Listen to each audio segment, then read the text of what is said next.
Bonjour à toutes et à tous, mesdames et messieurs, c'est encore un plaisir pour moi de vous retrouver pour ce nouvel édito R7.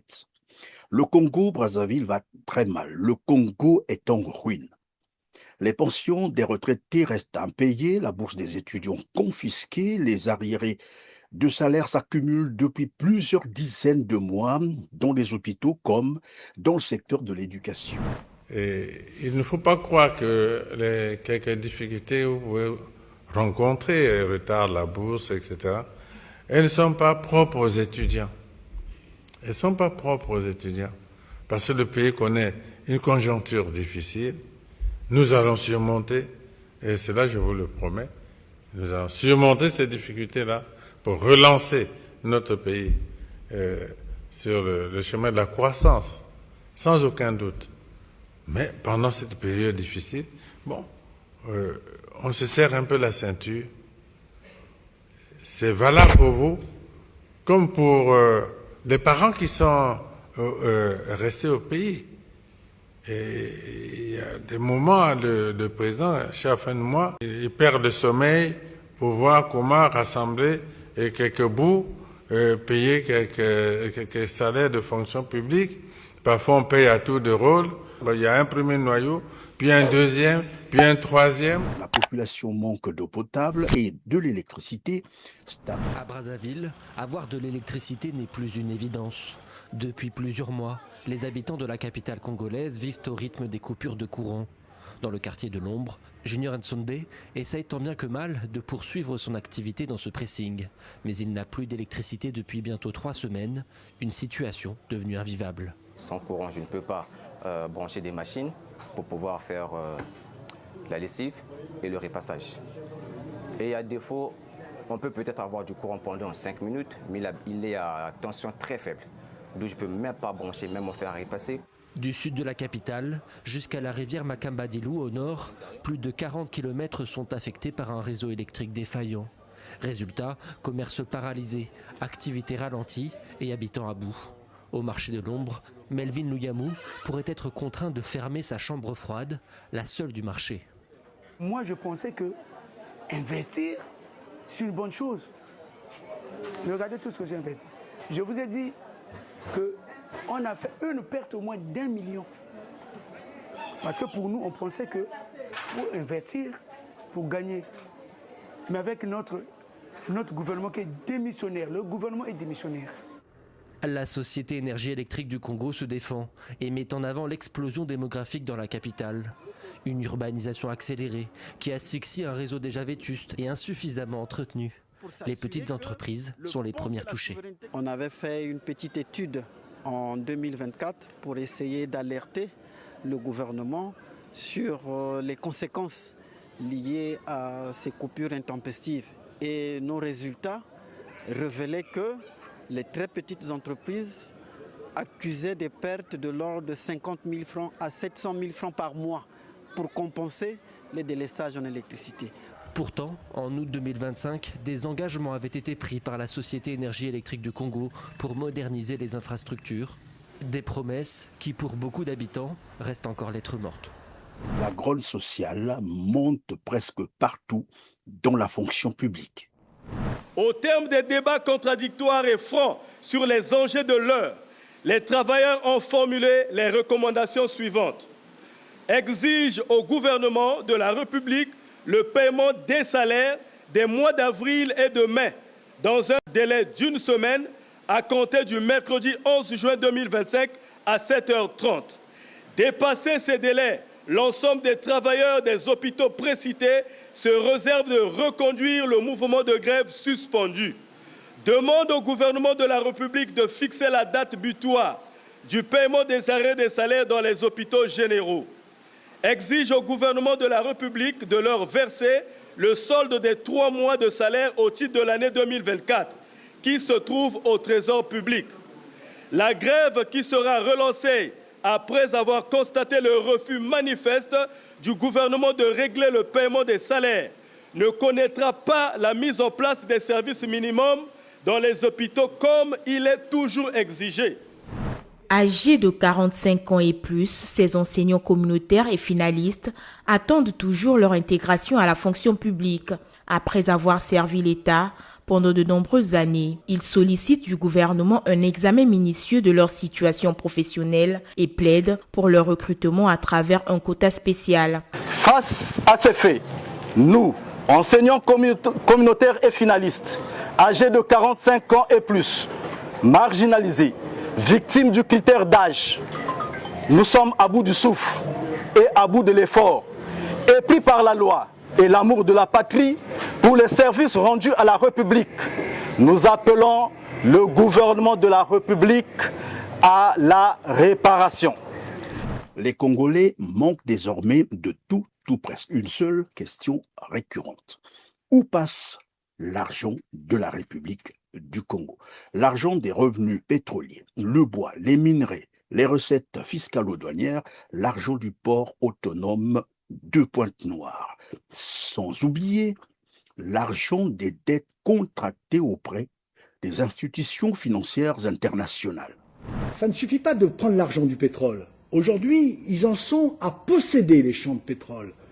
C'est-à-dire que vous avez des lois en Europe qui interdisent ce genre de promiscuité, ce genre de complaisance. C'est criminel. Vous avez une société qui s'appelle Continent avec un K.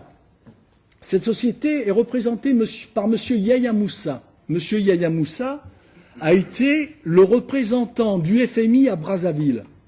Donc de 2005 à 2009, jusqu'à ce que le Congo-Brazzaville atteigne le point d'achèvement. Et les contribuables français et européens ont fait cadeau au total à M. Sassou Nguesso, principalement de la France, 5 milliards de dollars. La France a offert 2,7 milliards d'euros sans aucune contrepartie démocratique.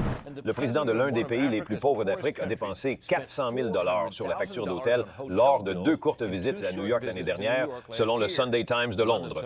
Denis Sassou Nguesso, de la République du Congo, également connu sous le nom de Congo-Brazzaville, a séjourné 2 fois à l'hôtel Waldorf Astoria. Lors d'une visite, son entourage a occupé 44 chambres et des factures s'élevaient à 252 000 $, dont une partie a été dépensée pour du champagne cher et d'autres boissons coûteuses. Malgré les recettes pétrolières de 250 millions de dollars en 2006, plus de 70% des 3 millions d'habitants du pays vivent avec moins de 2 $ par jour.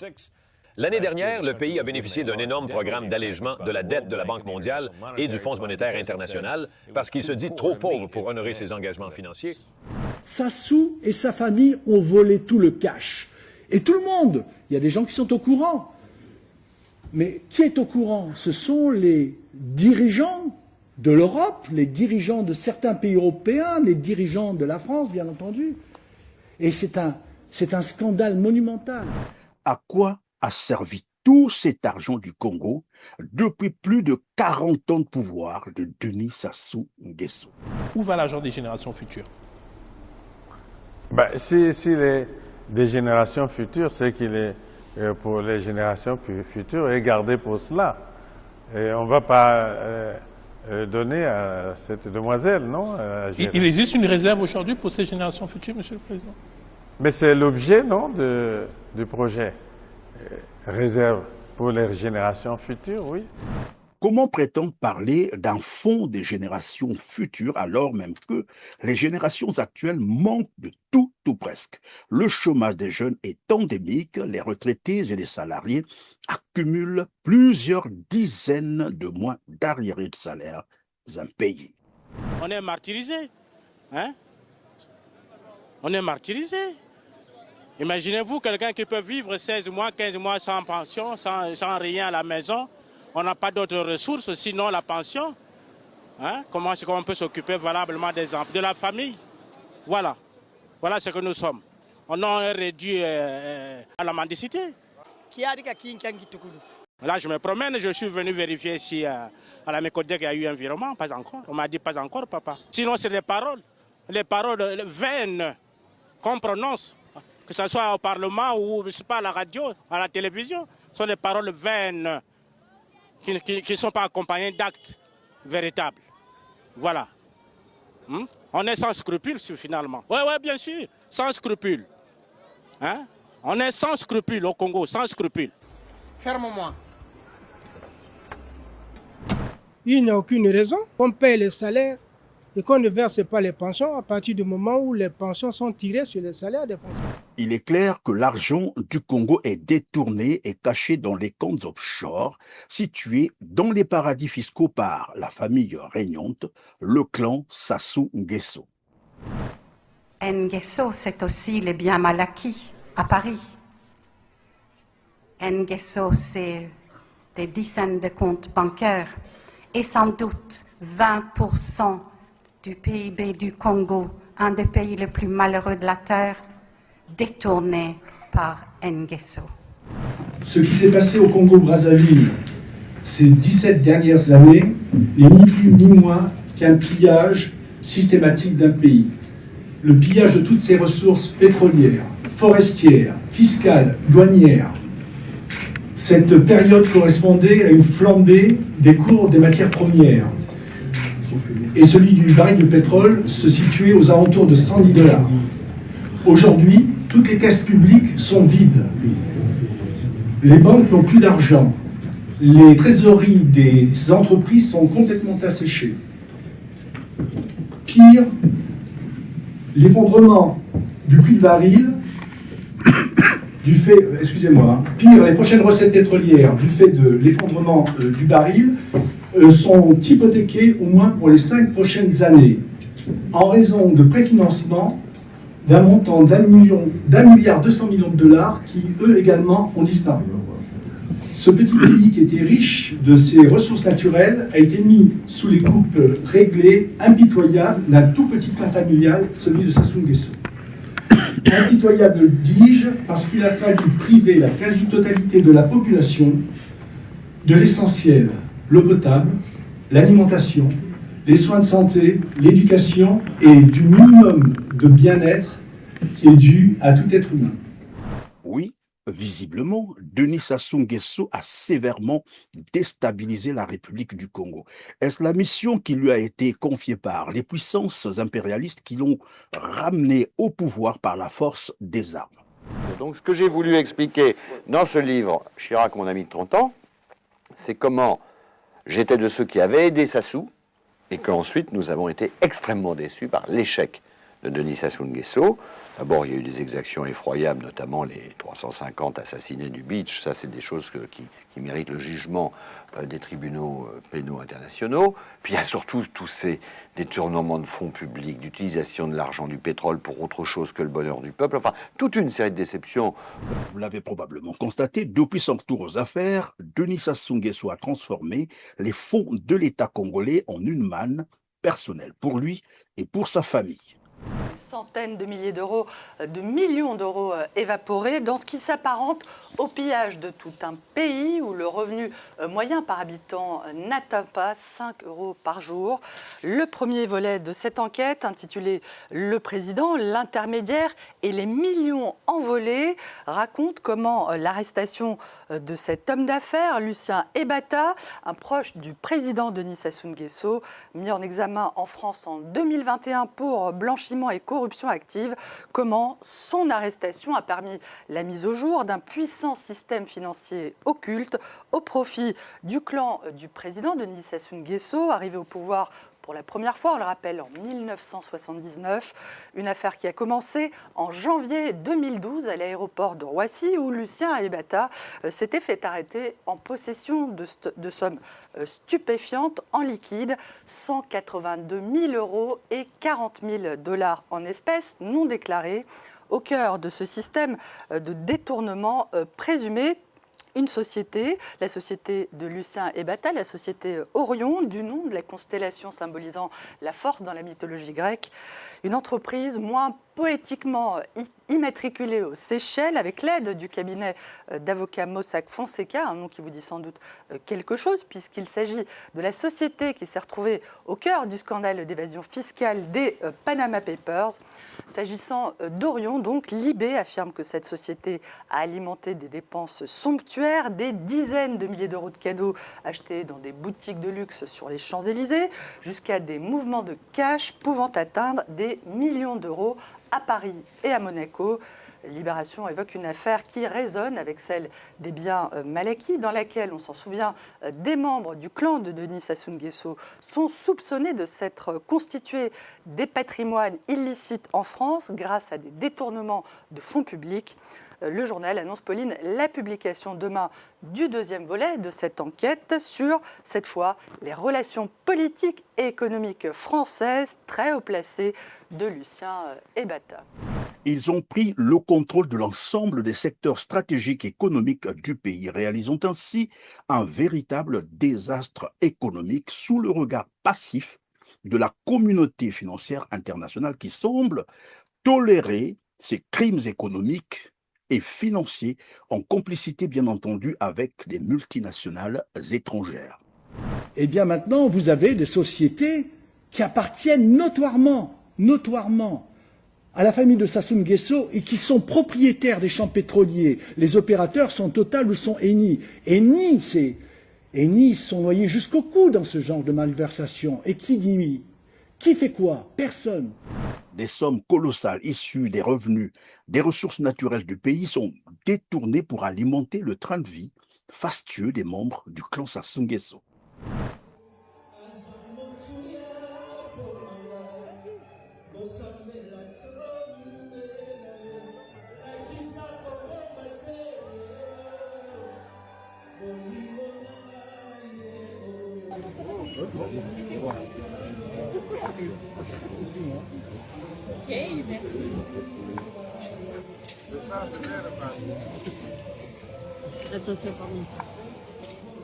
Une bonne partie de ces fonds volés est parfois saisie par les tribunaux étrangers au détriment de la République du Congo.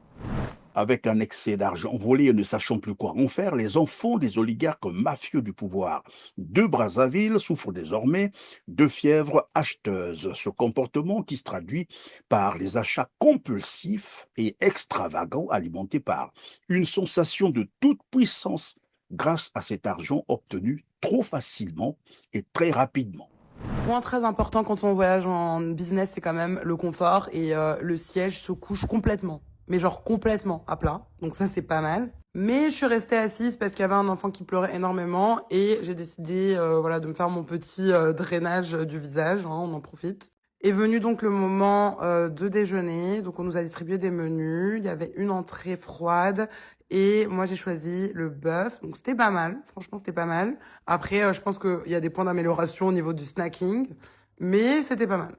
Voilà, le vol approchait déjà sa fin, donc on a commencé à remonter les hublots. Moi, je me suis mis un petit peu de maquillage pour pas arriver avec la tête.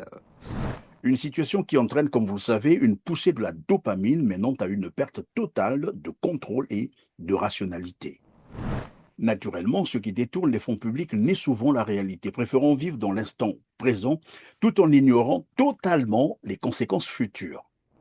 Bon, là, je suis avec ma mère et je veux juste lui expliquer parce qu'elle est plus sur TikTok depuis un moment. Et depuis que je suis sur TikTok, je me fais systématiquement insulter, mais par tout le monde. Peu importe ce que je dis. Genre, si je dis un truc que je pense, je me fais insulter. Si je montre mes chaussures, je me fais insulter. Enfin, c'est tout le temps, genre, systématique.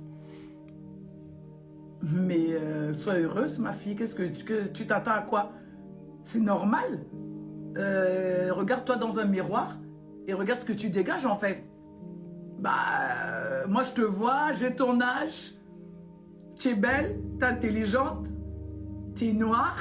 T'es blonde. T'es blonde. Non mais attends, mais Sarah.